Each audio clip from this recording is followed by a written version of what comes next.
Hello students, ये आपकी राजनीति विज्ञान की क्लास है।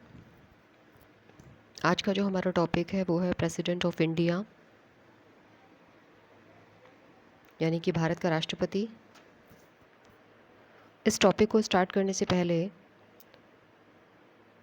हमारे जो प्रीवियस चैप्टर्स हैं, प्रीवियस जो क्लासेस थी, उसमें हमने क्या क्या अध्ययन किया, किन किन चीज़ों की स्टडी की, उसको हम एक बार रिवाइज़ कर लेते हैं। इससे जस्ट पहले वाली क्लास में हमने फंडामेंटल ड्यूटीज़ का अध्ययन किया, मौलिक कर्तव्यों का, और उससे पहले हम मौलिक अधिकार और नीति निर्देशक तत्वों का अध्ययन कर चुके हैं। फंडामेंटल ड्यूटीज़ जो हैं, इनका वर्णन संविधान के आर्टिकल 51A में है, 51 क में। और इस आर्टिकल के बाद में स्टार्ट होता है आर्टिकल 52। तो जो संघीय कार्यपालिका है, आर्टिकल 52 से संघीय कार्यपालिका आर्टिकल 78 तक वर्णित है। 52 से लेकर के 78 तक हम संघीय कार्यपालिका का अध्ययन करते हैं। तो आज का टॉपिक स्टार्ट करते हैं, जो कि है भारत का राष्ट्रपति यानी कि प्रेसिडेंट ऑफ इंडिया।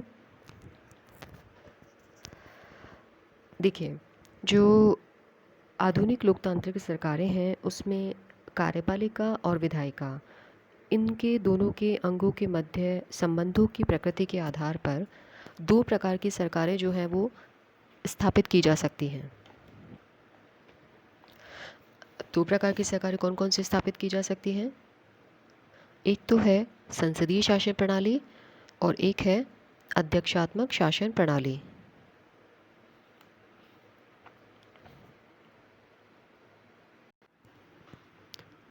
अगर हम संसदीय शासन प्रणाली की बात करें तो इसे कैबिनेट सरकार भी कहा जाता है या उत्तरदायी सरकार कहा जाता है। और ये प्रणाली हमने अडॉप्ट की है, यानी कि भारत ने अडॉप्ट की है ब्रिटेन से। और ब्रिटेन में जो संसद है वो कौन सी जगह पर है? वेस्टमिंस्टर जगह पर। इस वजह से इसे सरकार का वेस्टमिंस्टर स्वरूप भी कहा जाता है। तो संसदीय शासन प्रणाली जो है वो होती क्या है? इस प्रणाली में क्या होता है कि जो कार्यपालिका है वो अपनी नीतियों के लिए, अपने कार्यों के लिए विधायिका के प्रति उत्तरदायी होती है। इस वजह से इसे क्या कहा जाता है? उत्तरदायी सरकार कहा जाता है, और कैबिनेट सरकार भी कहा जाता है, और सरकार का वेस्टमिंस्टर स्वरूप भी कहा जाता है। अब इसके जो एग्जाम्पल्स हैं, इसके जो उदाहरण हैं, जैसे कि दो उदाहरणों की हम चर्चा कर चुके हैं, एक तो ब्रिटेन, एक भारत, इसके अलावा जापान, कनाडा, वो सब इसके उदाहरण हैं। साथ ही इसमें क्या होता है, देखिए, दो प्रकार के हेड होते हैं। एक तो होता है औपचारिक, फॉर्मल, और एक होता है अनौपचारिक यानी कि इनफॉर्मल हेड, या उसे वास्तविक अध्यक्ष भी हम कह सकते हैं। तो राष्ट्रपति जो है वो तो क्या होता है, राज्य का औपचारिक मुखिया होता है।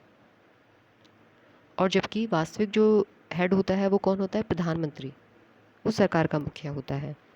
इस प्रकार से इसमें एक औपचारिक और एक वास्तविक रूप से दो अलग अलग हेड होते हैं। ये पार्लियामेंट्री फॉर्म ऑफ गवर्नमेंट की विशेषता है।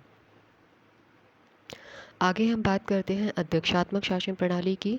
अब इस प्रकार की व्यवस्था में क्या है कि जो कार्यपालिका होती है वो अपनी नीतियों के लिए, अपने कार्यों के लिए विधायिका के प्रति उत्तरदायी नहीं होती है।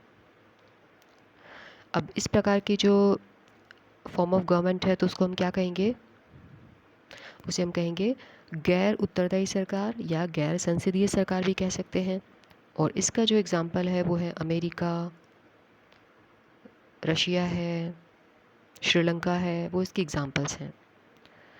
तो इस प्रकार से हमने दो प्रकार की शासन प्रणाली जो है उनका अध्ययन किया। आगे हम बात करते हैं कि संघ की जो कार्यपालिका है उसमें कौन कौन शामिल होता है। अभी हमने अध्ययन किया कि उसमें 52 से लेकर के 78 तक संघीय कार्यपालिका का वर्णन है।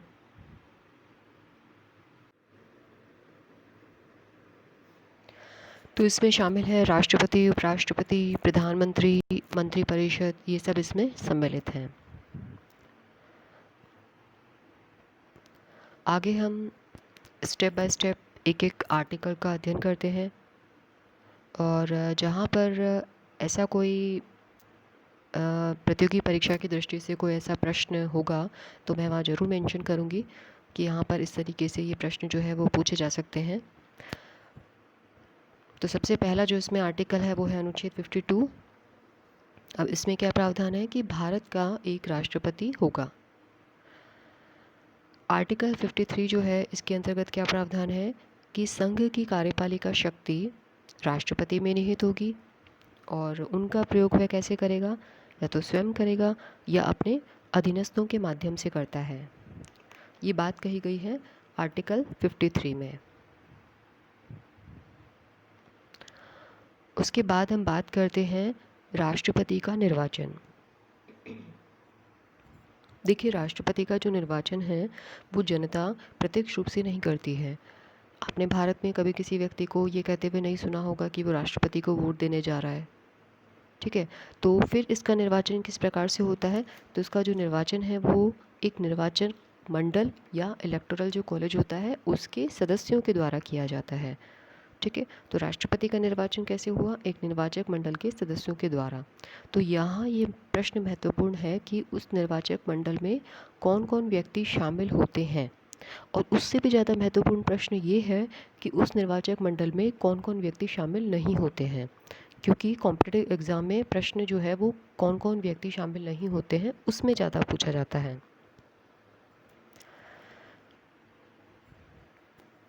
अब यहाँ देखिए कि राष्ट्रपति का जो निर्वाचन है उसमें हम जैसा कि अध्ययन किया कि हमने आम जनता जो है वो उसमें डायरेक्टली पार्टिसिपेट नहीं करती है। अब इसमें कौन कौन शामिल होते हैं उनका हम अध्ययन करते हैं। तो सबसे पहला पॉइंट है इसमें कि संसद के दोनों सदनों के निर्वाचित सदस्य। सबसे पहले तो संसद और संसद के दोनों सदनों का क्या नाम है, एक तो निम्न सदन होता है जो कि है लोकसभा, और एक होता है उच्च सदन जो कि है राज्यसभा। तो ये जो दोनों सदन हैं इनके निर्वाचित सदस्य इसमें पार्टिसिपेट करते हैं।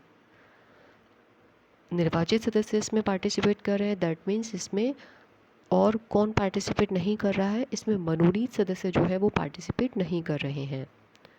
राष्ट्रपति के द्वारा लोकसभा में 2 एंग्लो इंडियन जो हैं वो नॉमिनेट किए जाते हैं। उसी तरीके से जो राज्यसभा है उसमें 12 व्यक्ति जो हैं उनको नॉमिनेट किया जाता है राष्ट्रपति के द्वारा। तो ये जो मनोनीत सदस्य होते हैं वो राष्ट्रपति के चुनाव में पार्टिसिपेट नहीं करते हैं। इसी प्रकार से राज्य विधानसभाओं के निर्वाचित सदस्य वो भी इसमें पार्टिसिपेट करते हैं, और साथ में विधानसभाओं के जो मनोनीत सदस्य हैं यानी कि जो एक राज्यपाल के द्वारा मनोनीत होता है वो इसमें पार्टिसिपेट नहीं करते हैं। शामिल कौन होगा, राज्य विधानसभाओं के निर्वाचित सदस्य। अब जितने भी राज्य हैं सब में क्या है, विधानसभाएं हैं, तो उनके निर्वाचित सदस्य इसमें शामिल होंगे। फिर इसमें एक और पॉइंट है कि किसी किसी राज्य में विधानसभा के साथ साथ क्या होता है, विधान परिषद भी होती है। यानी कि जैसे अभी हमने अध्ययन किया कि संसद जो है उसके 2 सदन हैं, एक तो लोकसभा हुई, एक राज्यसभा हुई। तो कई स्टेट ऐसे भी हैं जिनमें कि राज्य स्तर पे 2 सदन होते हैं, एक विधानसभा और एक विधान परिषद। हालांकि सभी राज्यों में ऐसा नहीं है। कुछ राज्यों में जैसे कि यूपी है, बिहार है, महाराष्ट्र है, इनमें 2 सदन हैं। सभी स्टेट्स में ऐसा नहीं है। तो इस वजह से राज्य विधानसभाओं के निर्वाचित सदस्यों को शामिल किया जाता है, लेकिन राज्य विधान परिषद जो है उनके निर्वाचित तो मनोनीत दोनों सदस्यों को इसमें शामिल नहीं किया जाता है। तीसरा इसमें पॉइंट है कि जो केंद्र शासित प्रदेश हैं दिल्ली तथा पुदुचेरी। देखिए यहाँ ये महत्वपूर्ण है कि दिल्ली और पुदुचेरी केंद्र शासित प्रदेश जो हैं इनमें क्या है, विधानसभाएं हैं। तो इस वजह से इनको इसमें शामिल किया गया है। तो केंद्र शासित प्रदेश जो हैं इनके दिल्ली और पुदुचेरी विधानसभाओं के निर्वाचित सदस्य इसमें शामिल होते हैं। तो यहाँ आपने 3 पॉइंट्स का अध्ययन किया कि राष्ट्रपति के निर्वाचन में संसद के दोनों सदनों के निर्वाचित सदस्य, राज्य विधानसभाओं के निर्वाचित सदस्य और केंद्र शासित प्रदेशों के जैसे कि दिल्ली और पुदुचेरी विधानसभाएं जो हैं इनके निर्वाचित सदस्य इसमें शामिल होते हैं। अब यहाँ ये महत्वपूर्ण प्रश्न है कि कौन कौन इसमें शामिल नहीं होते हैं। तो राष्ट्रपति के निर्वाचन में संसद के दोनों सदनों के मनोनीत सदस्य, अभी जो हमने चर्चा की कि कुछ व्यक्ति ऐसे होते हैं जो राष्ट्रपति के द्वारा नॉमिनेट किए जाते हैं, तो वो इसमें शामिल नहीं होते हैं। इसके अलावा राज्य विधानसभाओं के मनोनीत सदस्य इसमें शामिल नहीं होते हैं। राज्य विधान परिषद, इसकी हमने इलेक्टोरल कॉलेज में कहीं भी चर्चा नहीं की है कि दोनों सदस्य यानी कि ना तो निर्वाचित और ना ही मनोनीत सदस्य इसमें शामिल होते हैं। और दिल्ली और पुदुचेरी विधानसभा जो है उनके मनोनीत सदस्य इसमें पार्टिसिपेट नहीं करते हैं। तो ये महत्वपूर्ण प्रश्न है कि कौन व्यक्ति इसमें शामिल होता है और कौन व्यक्ति इसमें शामिल नहीं होता है। इसके बाद वर्णन है कि राष्ट्रपति जो है उसके निर्वाचन विधि का। तो अनुच्छेद 55 में राष्ट्रपति के निर्वाचन की विधि का उल्लेख है। राष्ट्रपति का जो निर्वाचन है, देखिए, ये आनुपातिक प्रतिनिधित्व, एकल संक्रमणीय मत प्रणाली तथा गुप्त मतदान के द्वारा होता है। तो आनुपातिक प्रतिनिधित्व जो है उसका क्या अर्थ होता है?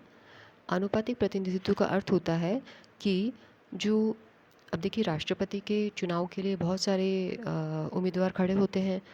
तो उनके लिए क्या क्राइटेरिया होता है कि विजयी घोषित होने के लिए एक निश्चित कोटा उनको प्राप्त करना होता है। तो यह है आनुपातिक प्रतिनिधित्व। एकल संक्रमणीय मत प्रणाली जो है इसका क्या अर्थ होता है? देखिए, राष्ट्रपति जो है उनके लिए वोट करते समय जो मतदाता होते हैं उनको प्रेफरेंस के आधार पर वोट देना होता है, वरीयता के आधार पर वोट देना होता है।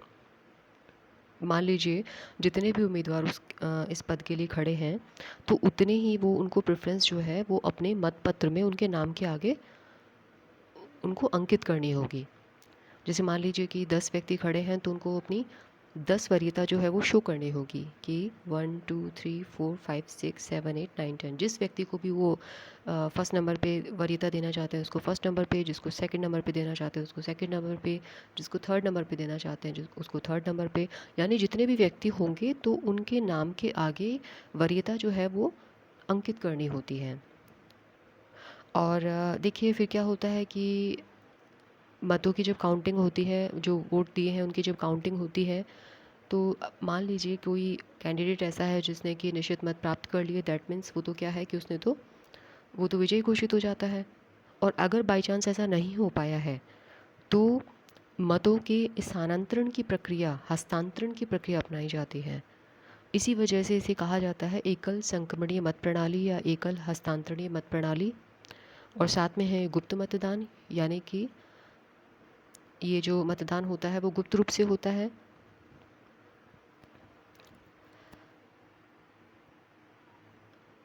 तो किसी उम्मीदवार को राष्ट्रपति के चुनाव में निर्वाचित होने के लिए मतों का एक निश्चित भाग प्राप्त करना आवश्यक है।